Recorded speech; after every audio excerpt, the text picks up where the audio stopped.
الحمدللہ رب العالمین والصلاة والسلام علی من کان نبیا وآدم بین الماء والطین وسیدنا ومولانا محمد وعلی آلہ الطیبین واصحابہ الطاہرین الی یوم الدین اما بعد فاعوذ باللہ من الشیطان الرجیم بسم اللہ الرحمن الرحیم قال اللہ تبارک و تعالی فی القرآن المجید تبارک الذی نزل الفرقان علی عبدہ لیکون للعالمین نذیرا صدق اللہ العظیم وصدق رسولہ النبی الکریم۔ حضور نبی کریم صلی اللہ علیہ وآلہ وسلم کی ذات مبارکہ اللہ رب العزت کی عظمت کی سب سے بڑی نشانی ہے، اور حضور نبی کریم صلی اللہ علیہ وآلہ وسلم کی عظمت کی نشانی قرآن مجید ہے، جہاں اللہ رب العزت نے حضور نبی کریم صلی اللہ علیہ وآلہ وسلم کی ذات مبارکہ کو سراپا معجزہ بنا کر بھیجا، وہیں آپ صلی اللہ علیہ وآلہ وسلم کو قرآن پاک جیسا عظیم معجزہ عطا کیا گیا۔ اللہ رب العزت قرآن پاک میں ارشاد فرما رہا ہے، بڑی برکت والی ہے وہ ذات جس نے اپنے بندے پر قرآن نازل کیا تاکہ وہ اس کے ذریعے عالمین کو ڈر سنائے۔ تو اللہ رب العزت نے جب حضور نبی کریم صلی اللہ علیہ وآلہ وسلم پر قرآن نازل کیا تو نزول قرآن کے زمانے میں لوگوں نے اس طرح کے سوالات، اس طرح کے اعتراضات کیے، یہ قرآن حضور نبی کریم صلی اللہ علیہ وآلہ وسلم نے اپنی طرف سے بنایا ہے، یہ قرآن حضور نے کسی اور سے لکھوایا ہے۔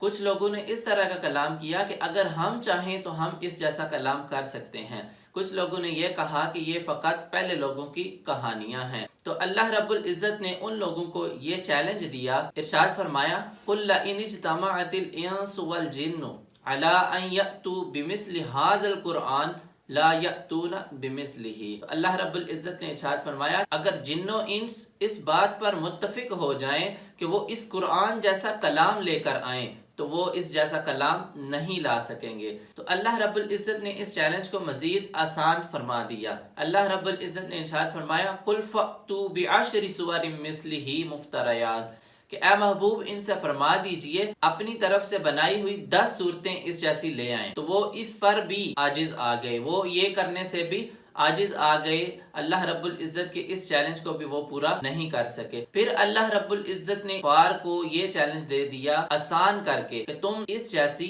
ایک صورت لے آؤ۔ مایا وَإِن كُنتُمْ فِي رَيْبٍ مِّمَّا نَزَّلْنَا عَلَىٰ عَبْدِنَا فَأْتُوا بِسُورَةٍ مِّثْلِهِ اگر تمہیں اس پہ شک ہے جو ہم نے اپنے بندہ خاص پر نازل کیا، اگر تمہیں اس پر شک ہے تو پھر اس جیسی ایک ہی صورت لے آؤ۔ تو وہ یہ کرنے سے بھی عاجز آ گئے، وہ اس جیسی ایک صورت بھی نہ لا سکے۔ پھر اللہ رب العزت نے اس چیلنج کو مزید آسان کر دیا، فرمایا فَلْيَأْتُوا بِحَدِيثٍ مِّثْلِهِ إِن كَانُوا صَادِقِينَ انہیں چاہیے کہ وہ اس جیسی ایک بات ہی لے آئیں اگر وہ اس بات میں سچے ہیں۔ وہ یہ کرنے سے بھی عاجز آ گئے، یعنی جو لوگ کہتے تھے کہ ہم اس جیسا کلام کر سکتے ہیں اسے کہا گیا اس جیسا پورا قرآن لے آؤ۔ جو کہتے تھے کہ یہ فقط پچھلے لوگوں کی کہانیاں ہیں ان سے بھی کہا گیا اس جیسا کلام لے آؤ۔ آسان کر کے کہا گیا کہ 10 صورتیں لے آؤ، وہ 10 صورتیں بھی نہیں لا سکے۔ پھر ان سے کہا گیا کہ اس جیسی ایک صورت ہی لے آؤ، وہ یہ کرنے سے بھی عاجز آ گئے۔ پھر کہا گیا کہ ایک بات ہی ایسی لے آؤ جو اس کلام جیسی ہو، تو وہ یہ کرنے سے بھی عاجز آ گئے۔ تو اللہ رب العزت نے قیامت تک کے انسانوں کے لیے یہ چیلنج رکھ دیا کہ جو لوگ یہ کہتے ہیں کہ یہ حضور کا کلام ہے، یہ اللہ کا کلام نہیں ہے، یہ حضور نے اپنی طرف سے بنایا ہے، اپنی طرف سے کہا ہے، تو ان لوگوں کو یہ چیلنج قیامت تک کے لیے دے دیا گیا۔ جو لوگ 1400 سال پہلے یہ کہتے تھے کہ یہ کلام اللہ کا کلام نہیں ہے، حضور نے اپنی طرف سے کہا ہے، ان کو بھی چیلنج دیا گیا تھا۔ اور آج اس زمانے میں 1400 سال بعد بھی اگر کوئی یہ عقیدہ، یہ نظریہ رکھتا ہے کہ یہ اللہ کا کلام نہیں بلکہ حضور نے اپنی طرف سے کہا یا حضور قرآن میں یہ فرماتے ہیں، تو اس کو بھی یہ چیلنج ہے کہ وہ اس جیسا کلام کر کے دکھائے، اس جیسا کلام لے کر آئے، اس جیسی ایک صورت، ایک بات ہی کہہ دے۔ تو اللہ نے اس بات کو قرآن میں واضح کر دیا وَلَا تَفْعَلُوا کہ وہ اس جیسا کلام ہرگز نہیں لا سکیں گے۔ فرما دیا گیا کہ تم ہرگز ایسا نہیں کر سکو گے۔